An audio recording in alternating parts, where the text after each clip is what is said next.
Welcome to 60 Scales and the Truth, a podcast where amazing guitar players reflect on their lives and on how they got where they are today. My name is Niels. I'm a journalist, podcast maker and a guitar fanatic. Thanks for tuning in. My guest today, well, does he really need an introduction? I don't really think so. The only thing I need to say is that his music touches me and many others around the world. Thank you, Niels. He tells stories without words. I try. Hopefully now also with words. Welcome to this episode, Tommy Emmanuel. Thank you, brother. Thank you. Dankjewel. Yeah, that's for the Dutch. Yeah. Some Dutch, we're learning some Dutch. A little Dutch, yeah. Oh, let up drempels. So let up drempels, yes. It's an incredible language. You know? Yeah. And I have a lot of great friends coming from the Netherlands. And let's maybe talk about them later on. Sure. I'd like to start at the beginning. I read an interview in which you said, I don't remember much from before playing the guitar. Do you think the guitar kind of started up your memory, so to say, as well? Yeah, I think so. I can only say what my mother told me because I was too young. But I do know that I was obsessed with music. It's all I thought about. It's all I wanted to hear and be involved with. And then crazy things like my mother doing the washing, the laundry. And in the old days, washing machines had a tumbler kind of thing, and it was connected with an engine and a gearbox. And so you had to pull clunk, clunk, and then it went kung, kung, kung, kung. Kung, kung, and it had this groove, right? Mm-hmm. So when I heard clunk, clunk, I would run down the hallway so I could dance with the washing machine because I was attracted to that kung, kung, kung, kung, kung, kung, kung, kung. And sometimes I tell people, I move like this because of the washing machine. Yeah. But, it's a funny thing. I read the same thing about Jeff Porcaro, the great drummer, who said that his mother doing the washing, he would hear the washing machine and it would make him move and dance and tap his foot to it. And I feel the same way when I'm riding on a train or something. I think it might be a reason why I write songs on trains. Just about every time I ride on a train, I end up writing a song, because this rhythm gets in me, But we were all into music, and my mother she was one of these ladies who, she had 6 children. Most of us we're only 2 years apart. And, she did all the cooking and the washing and ran the house and did all that while dancing around and singing, and playing music loud in the house on the record player, And so Hawaiian music, I heard, right? She loved, she was learning Hawaiian music in those days. But, it's such a long time ago, but I think those times were a part of the building process of what woke up whatever was in me. Mm-hmm. I remember the first time I played for one of my heroes, Jerry Reed, and he listened to me play a song, and then when I finished, he just kind of took his glasses off and he looked at me and he said, "You didn't learn that. You were born with that." And it's the last thing I expected someone like him to say, but he said, "Oh, you were born with that, and it's in you, and you have to go with it." And it was the same for him. I'm sure, I said to him, "How did you end up playing and singing and writing the way you did? Nobody was like Jerry Reed." And his answer was simple. He said, "I was just trying to be like Ray Charles." And then I went, that's what it is, But that's interesting because that's also that's talent. You're talking about talent then, right? If it's in you, it's something you just have to reveal, right? Yeah, it's a gift, and you have this gift because you're meant. It's meant for the benefit of others. Mm-hmm. So you're the vessel, and now you share your gift for the benefit of everyone else. Was there any time, a moment in your life that you weren't going to go in that direction of being a pro guitar player, or was it from the get-go when music entered your life? Yeah, it's never left me. It's never. There have been some really hard times, and these are the times that you find out what you're made of, and all that sort of stuff. Mm-hmm. And I've had a go at everything. I've tried to educate myself as I do today, but I've had a go at everything. I've tried to put my inhibitions away and say, okay, I'm going to take this job in this TV station, and I've told these people I can read the chart, and really I'm just following the chords and listening to the melody, and so I've taken on this job as a way to pay bills and to get experience. Mm-hmm. And then I was a drummer for a long time and a bass player, and I had to go at many different things. So I've been in jazz bands, I've been in country music, bluegrass, rock and roll, funk, R&B, you name it. I've had a go with it, Mm-hmm. and but always music. Always music, yeah, Mm-hmm. yeah. So we talked about your mother. Another important person, of course, was your brother Phil. Mm-hmm. With and my brother Chris, who was a drummer. Chris, yeah, but with Phil, you had some sort of competition, I heard, but like also a healthy one that in which you can raise your level. When we were kids, we invented games because we're traveling all the time. That's many hours for young boys to be sitting in a car. Mm-hmm. So we would invent games where Phil would play a chord, and I would have to say what the chord was, mm-hmm. and what the inversion was, whether it was a 7th or a 6th or a 13. And how do you know it's a 13? Because it's got a 7 and a 6 in it. The math side of music came into play because my brother was mathematically, he was so brilliant. Mm-hmm. In fact, when not long before he passed away, he said to me one day, I can remember all your phone numbers from when you moved to Sydney in 1976. I can remember them all in order. And he rattled them off, and they were right. And they were in the right order. Mm. That's how his brain worked. Yeah.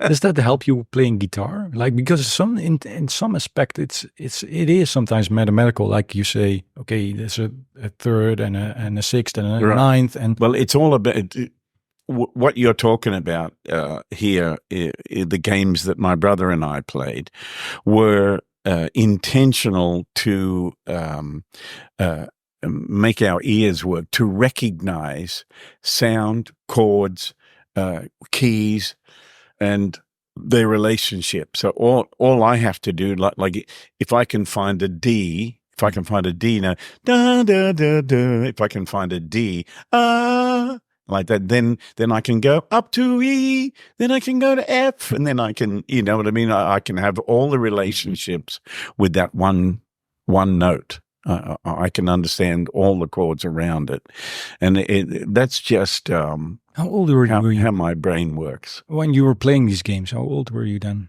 5, 6, 7. That's like conservatory at 5 then, right? We were little, yeah. We were inventing games that kept us in competition with each other, pushing each other, but expanding our minds, That's interesting about the game aspect, because games can do that with the learning process to keep it joyful, right? Oh, totally. But I remember I had an incredible moment when I was reading Muhammad Ali's book called The Soul of a Butterfly.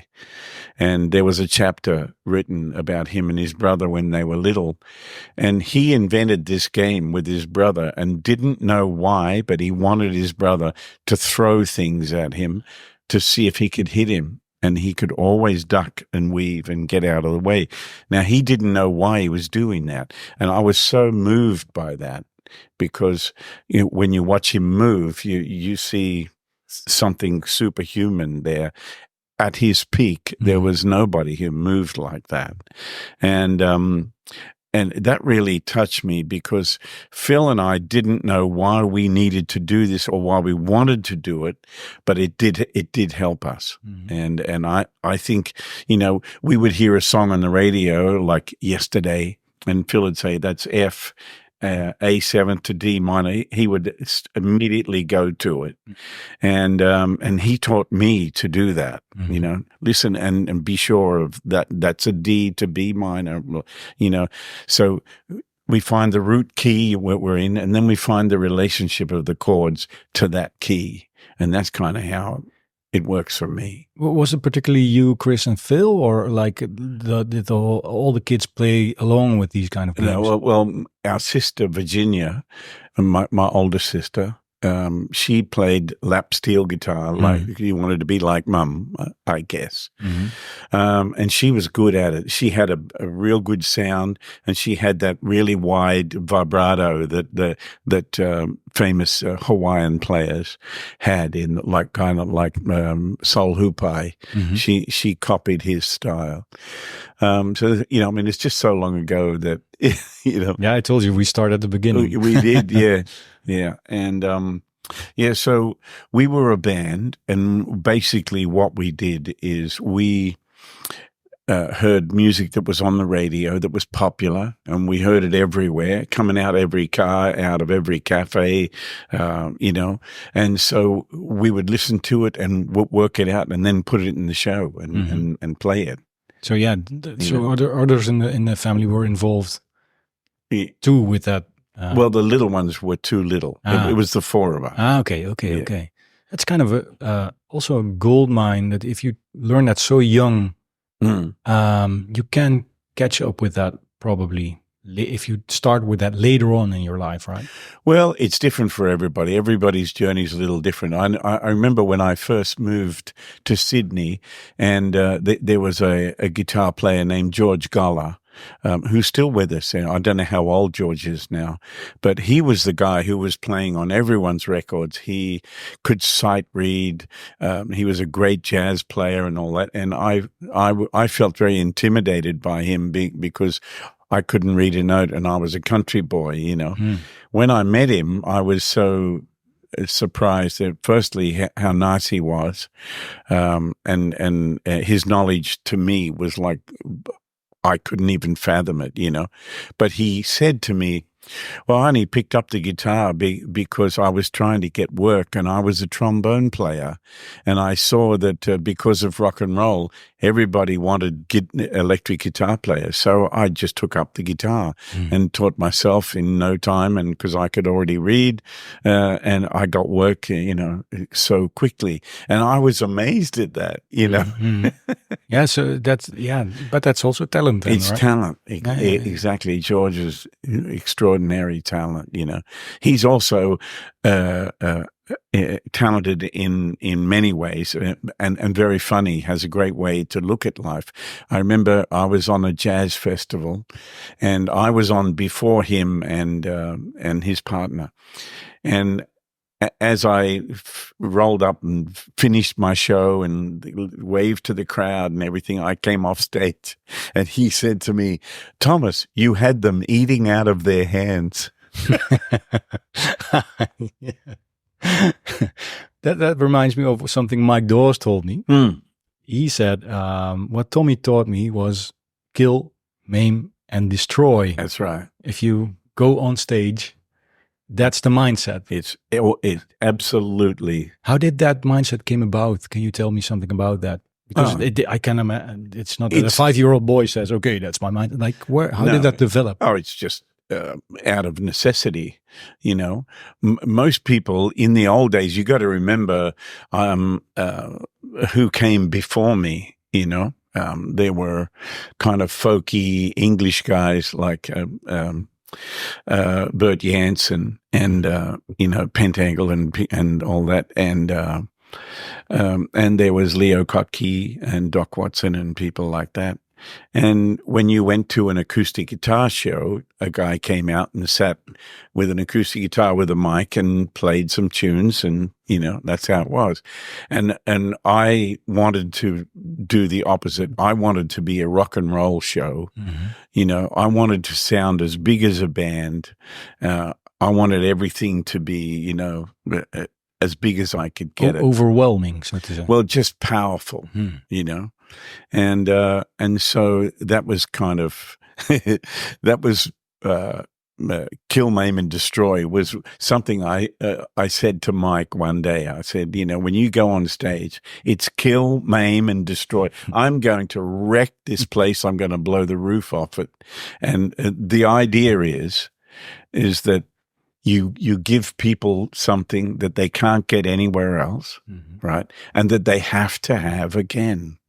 It leaves them with a feeling of, my God, I didn't think about anything but what was going on in front of me, and I got inside the music, and the whole thing, and then the show's over and it's like, oh my God.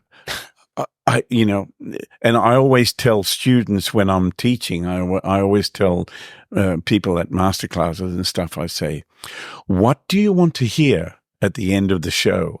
And someone put up their hand and say, you played well. I said, no, that's not what I want to hear.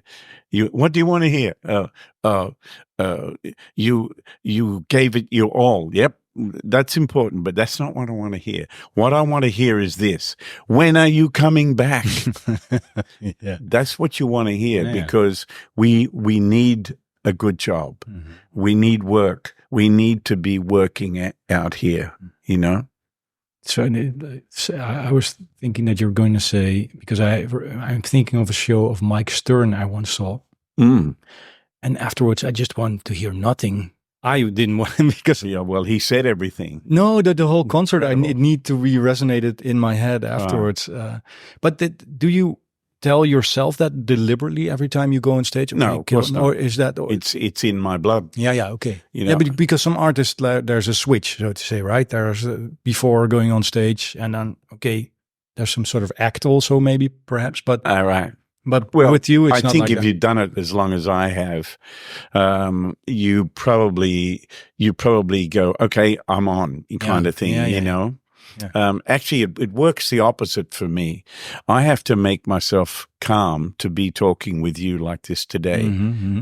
Otherwise, I want to get my guitar and put this mic in front of it and start playing. And you know maybe what I mean? We might do. So, but you know, I have to be making myself be calm, because I wake up on 11. You know, I'm already up. You know, and I always tell people, you know, when you go on stage, you better give it everything you got.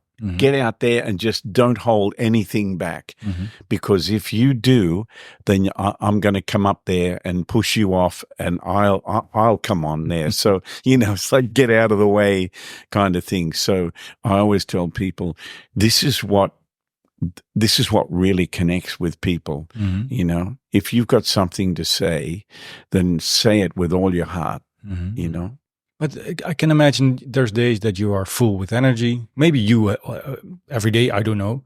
And sometimes you're maybe a bit down on energy. Like, how do you cope with that? Like, how you get there if you have a day like, It's a very interesting point, because a lot, especially places like Berklee College of Music, will say to me, I've seen you 50 times, blah, blah, blah, and are you always on? It's impossible. Yeah.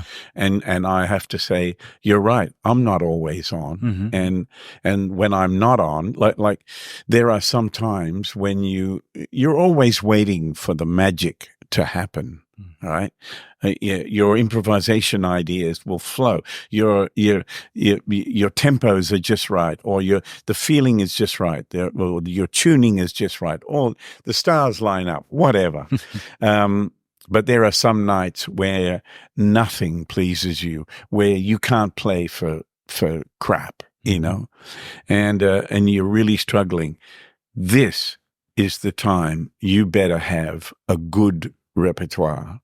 You better have good arrangements and good songs to play, because even on your worst night, if you play those songs well, everything's going to be fine. The audience will not know that you're having a bad night. Yeah, you have some sort of mattress, so to say, at where you won't sink under. I can depend on my repertoire has been built all my life, and I know what to call on when I need it. But you always fly out there. You fly your kite as high as you can, and you are open and honest and vulnerable. But if you know it's just, you're not being pleased inside by what you're doing, then you better switch gears and find some really great arrangements of great songs that the people will like, and play them with all your heart and give it the best you can. Because if it's so easy to start beating yourself up on stage. I've done it a million times, and I wish I hadn't. But anyway, I did. But I try not to do that. I do shout at myself sometimes. Come on! Just to make the adrenaline pump through my body by going, like that. So sometimes you need a little boost. But is that also why you don't play with a set list, that you can, that you're able to, okay, now I or the audience needs this song, regardless of what the paper says? Exactly. The only time I use a set list is if I'm playing with a band or an orchestra or a string quartet or whatever. So people need to know what's coming next. When I'm on my own, I just let it fly, and I see what I want to do next. But I've done it a long time, so I know how to get it rolling and how to keep it rolling and to build it and then let it breathe. And how does that mindset, because it seems like a very mindful mindset, right? Like being where you are and feeling and what's needed. How does that help you in the rest of your life when you're off stage? Well, that's what I'm still learning. Part of me is still a child, really. What do you mean with that? Well, I still don't understand human nature so well. So sometimes I get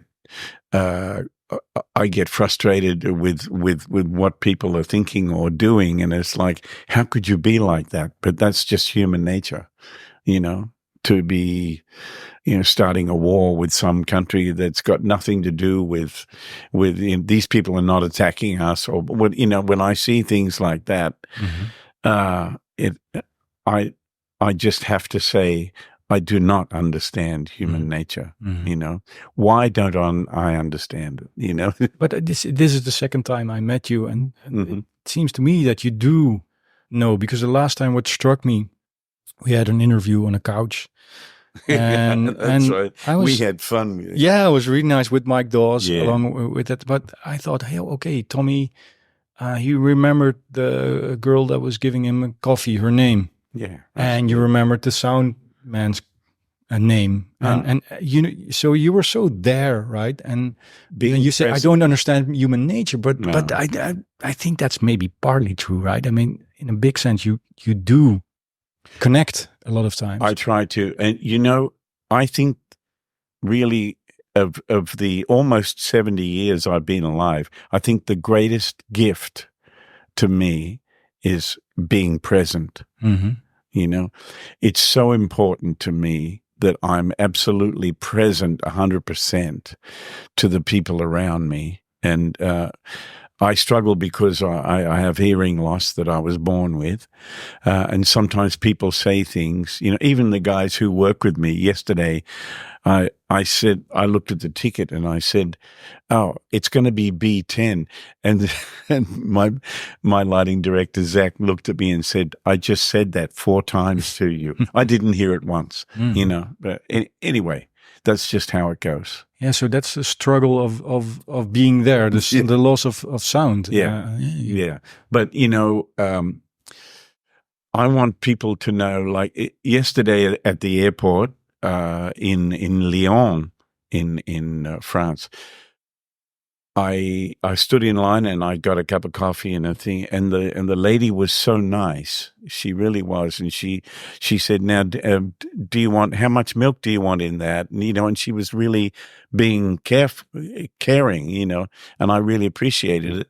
And when they called our flight and I finished the coffee, and there was a big crowd at the thing, I made sure that I went past her and I said, "Thank you so much. That was great coffee." That I felt the need to just do that because she really showed me that she cared about the way I wanted my coffee, and I thought, holy smoke, Mm. That's also being it stayed with me. When someone does that, it stays with me the same as if someone's rude. That stays with me until I can put it away. In the other interview, you also said, like, I wasn't present for a long time. That had to do with some struggles you had in your life. Oh yeah, I had addictions and everything that I'm very grateful that I don't struggle with that anymore. So, that's why I'm present. Yeah, but I'm curious how because in another interview you said I had to learn to live again. Mm. How did that process affect your playing? Right, because that must have done also something with, or maybe not. I think it took me back. It made me stop running forward with my head down, and look at where I'm at and look at my playing and find the beauty in it again, and find the love in it again. So yeah. Pausing at one point helped you then as well, right? Then, because you have to look at your behavior in your addiction, and you have to ask yourself, did I lie? Did I do the wrong thing? Did I take advantage of people? Or did, all these things that we really hate. Yes, I did all those things because I was an addict, right? So I don't have to think about them today because they don't exist in my life anymore, which is such a blessing. But they were there, and I had to deal with them, each one individually, with counseling and share it with others and write it out and do all that, and you basically, when you get, really clean and living a proper life, you get another chance, you get another life, and it's so much better. Yeah, and as far as your playing goes, like as far as my playing goes, I think my playing is a lot better. Definitely. Yeah. I am more connected to the child part of my character, who wants to absolutely fly his kite as high as possible. But then there's the experience and the older guy in me who says, we're going to do that in a moment. Just be calm, So that's the young and the old Tommy. Yeah, battling. And where do you end up usually? Like high or always high? So young Tommy wins always. Yeah. About experience, how does experience help you? Well, experience helps me every day. The same with anybody's job, kind of thing. My experience it has prepared me for today. For instance, we traveled with 3 flights from Corsica yesterday, and 2 of my guitars never made it last night into Germany. So I have 1 guitar. I know I've got a show because I have 1 guitar, so I'll be okay. I just won't have all the other tunings and the other sounds and all that, but I want to know where my guitars are and how I can get them and all that sort of stuff. But my experience is not letting me panic and go into, we have to cancel the show. I haven't got my 3 guitars. I can do a show with a penny whistle, So people, tonight is going to be a penny whistle show. Penny whistle show. Yes. Sorry, no guitar tonight. Yeah, the crowd went mild. So, but what experience learned you how to improvise then? Absolutely, yeah, and how to find the best from the situation I'm in. So it's not a concert hall; it's outdoors. Hopefully, the weather's going to be nice. Unfortunately, in Corsica, we got completely rained out. Everything got wet, and I had to get my guitars into the dressing room and all that. But I'm very calm, and I know everything's going to be okay. Didn't smash the guitar you have left. Oh no! I've been playing it all morning. Yeah, but I haven't strung it up because it's got big strings on it and it's tuned down low. So I only use that for a few songs in the show, like normal low tuning. So if the other guitars don't make it today. Then I'm going to have to put normal guitar strings on it, tune it up to normal pitch. I'm going to have to scratch it up so I can play percussion on it. And it will now be my number one tonight. You just played it before this interview, and you earlier mentioned the word intimidated. And it's funny, when I just heard you play, in a way I was intimidated, but the love of the music, it prevailed, right? I was like, this is just beautiful. Well, I wasn't, the last thing I would want to do is intimidate Yeah, anybody. but that just happens, right?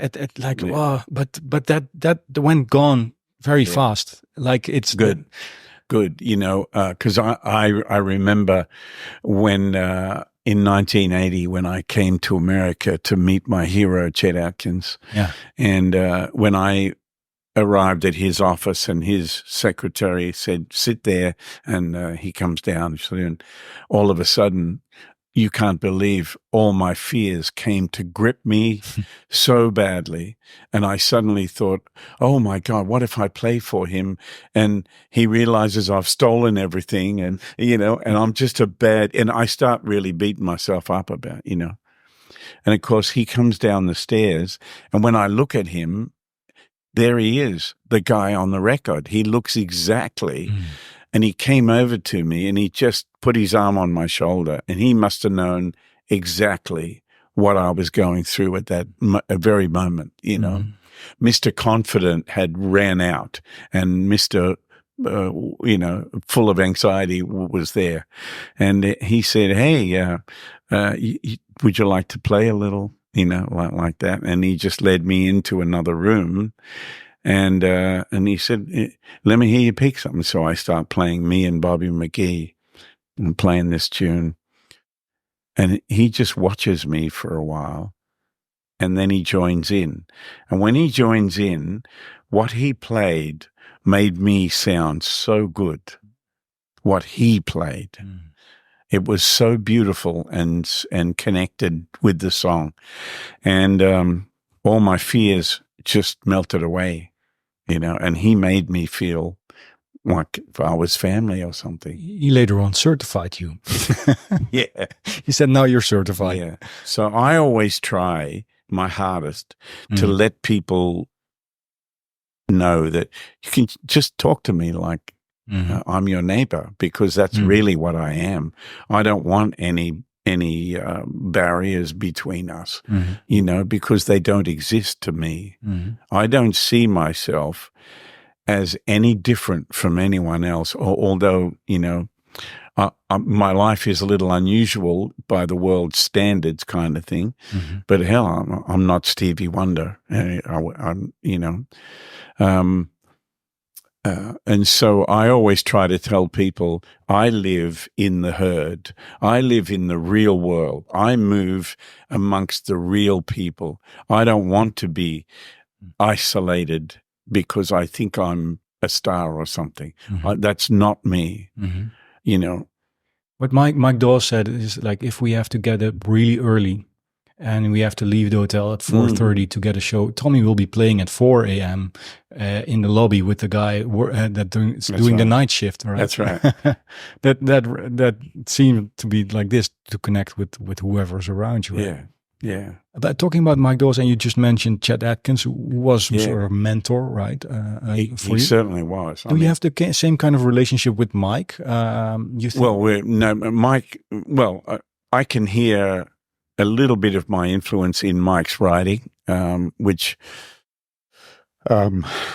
it took me a lot to admit that. but that's good, because I always tell people, steal what you need, because nobody owns it. Music is a gift. It's here for us. I'm not going to say, don't you play that lick of mine, blah, blah, blah. Well, where the hell do you think I got it from? I stole it from James Burton and Albert Lee, and then I changed it. And you know what I mean? We all are guilty of petty theft, all of us. It's a language. That's how it gets handed on, And I may have written the songs and put the notes and the chords in that order, but it's just a song, it's not heart surgery or brain surgery or running into a burning building, saving a baby. It's just a song, it's just a show. In fact, the words, "it's just," are very helpful. Yeah, because it's in us generally to make things way bigger than they really are. It's like, what's going to happen if blah, blah, blah? Well, it's just a show. But that's also interesting, because music's both, it's just music, but it's also the most important, right? At the same time. Absolutely. Like, what would we do without it? Without right? it, exactly. It's, art, art being as in film or in recording, in composing or acting or whatever. The gift of art is something that we can always draw on. That's why people are so drawn to certain music. Because that's what shakes them up emotionally. And like you go and see a Paul McCartney show, right? And first of all, you'll be crying before you know it, because he'll remind you of your childhood. He'll remind you of every time you heard that song on the radio, and when you held that girl's hand, or when you blah, blah, blah, And I know I've been with people, and I've seen people my age just singing every song and just crying. And that's a beautiful thing, because music is like this magic key, and it goes in the slot, and when the song starts, it opens, and all your emotions come flooding out, because they need to. They're all locked in there, because life, we have to be tough. This is what we know. Yeah, it's so strange about music, right? I mean, yeah, but you play, sometimes I'll play the simplest thing, and someone will write to me and say, because you played that song after that one, I was in this state, and then you gave me a release. I had no idea. I didn't do that. I was just doing my job. That's all, But for some reason, I knew that song should follow that one, and and it meant something to that one person, and it may have been a room with 1,500 people in there, waiting for classical gas. So it's different for everyone. Yeah. I always have a good joke with my audience. I say stuff like, I'd like to do a medley of The Cradle of Filth into Five Finger Death Punch, and finish off with a couple of Metallica tunes, stuff like that. Cradle of Filth with a Tommy Emmanuel arrangement. How should that sound? It's fast, probably, right? Fast and loud. I don't know. It just makes me even more curious to see you play tonight. I'll be taking Pablo van der Poel, who will be a guest also in the show. He's a really great Dutch player. I told him, he lives half an hour away from here. So I told him, let's go see the show after the interview. So I'll be taking him along. Right. Yeah, would you mind picking your guitar up, sure. Tommy? That's unusual in the show, but I just have to ask. This is maybe a one-off, you know. I'll just point this towards you. No, we'll just do it this way. I'll yeah. show you how we do it. And there's an ambulance in the background. So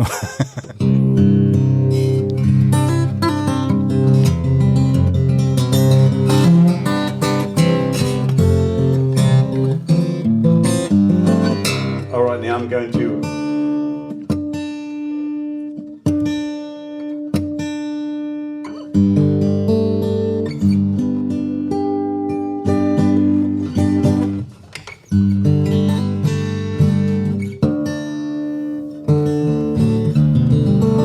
This is live, folks. All right, here we go. Here's a little bit of a song that jumped out of a closet and got inside me in a little motel in New Zealand.